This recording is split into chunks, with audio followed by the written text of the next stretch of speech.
Good morning, Mrs. Sill and class. My name is Caitlin, and I am a representative from Clean Up Australia Day. I'm here today to speak with you about your input to helping our environment and cleaning up our country. This year, an estimated 550,330 volunteers at over 7,341 sites banded together to help clean up and preserve our streets, parks, beaches, forests and bushlands. An estimated 16,150 tonnes of rubbish was removed from our beautiful environment. Every day is Clean Up Australia Day. You can register a Clean Up site any day of the year as part of Clean Up Australia Every Day. You can register for 2014 and go onto our website www.cleanupaustraliaday.org and organise a group of mates or co-workers, and we will send you a free clean-up kit. The story behind Clean Up Australia Day goes a little something like this. In 1989, an average Australian bloke had a simple idea to make a difference in his own backyard, Sydney Harbour. This simple idea has now become the nation's largest community-based environmental event, Clean Up Australia Day. It is hard to believe that this campaign began as the inspiration of one man, Australian builder and solo yachtsman Ian Kierman. As an avid sailor, Ian had always dreamed about sailing around the world. In 1987, his dream came true when he completed the BOC Challenge solo around the world yacht race. As he sailed through the oceans of the world in his yacht Spirit of Sydney, he was shocked and disgusted by the pollution and rubbish that he continually encountered in areas such as Sargasso Sea in the Caribbean.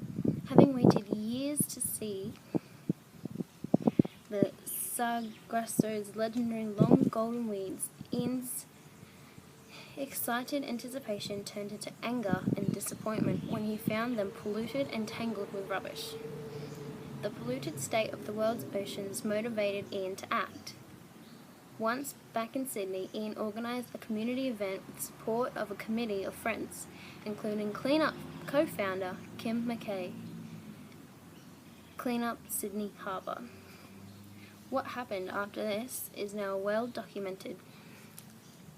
Clean Up Sydney Harbour Day in 1989 received an enormous public response, with more than 40,000 Sydney-siders donating their time and energy to clean up the harbour. Rusted car bodies, plastics of all kinds, glass bottles, and cigarette butts were removed by the ton. The idea of a clean-up day had ignited an enthusiasm and desire among the community to get involved and make a difference to their local environment themselves. The next year, Clean Up Australia Day was born. Ian and his community believed that if a capital city could be mobilised into action, then so could the whole nation. Almost 300,000 volunteers turned out on the first Clean Up Australia Day in 1990, and that involvement has steadily increased ever since. In the past 20 years, Australians have devoted more than 24 million hours towards the environment through Clean Up Australia Day and collected over 200,000 tonnes of rubbish. The next step for Ian and Kim was to take the concept of Clean Up Australia Day to the rest of the world. After getting the support of the United Nations Environment Programme, Clean Up the World was launched in 1993. In its inaugural year, Clean Up the World involved approximately 30 million people in 80 countries. The appeal of Clean Up the World has demonstrated that this simple Australian idea has universal appeal, and the health of the environment is of concern to people and communities worldwide. Clean Up the World demonstrates that people across the planet are willing to do something themselves to help protect and care for their environment. Since then, Clean Up Australia has evolved into an organisation that works with the community, government and businesses to provide practical solutions to help us all live more sustainably every day of the year.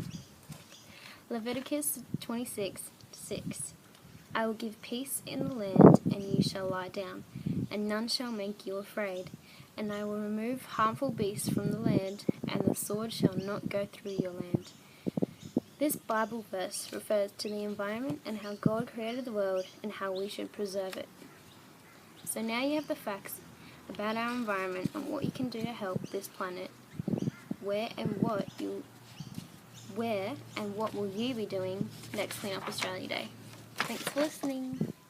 This poster about Clean Up Australia Day has some facts and a pie graph about what you can do to help and how much of what is taken every year.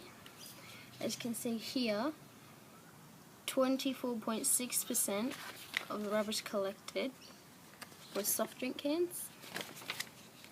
And here's the Clean Up Australia Day logo. And then this little picture just shows that one aluminium can, one cigarette butt, one piece of fish line, or one plastic bag can kill heaps of animals.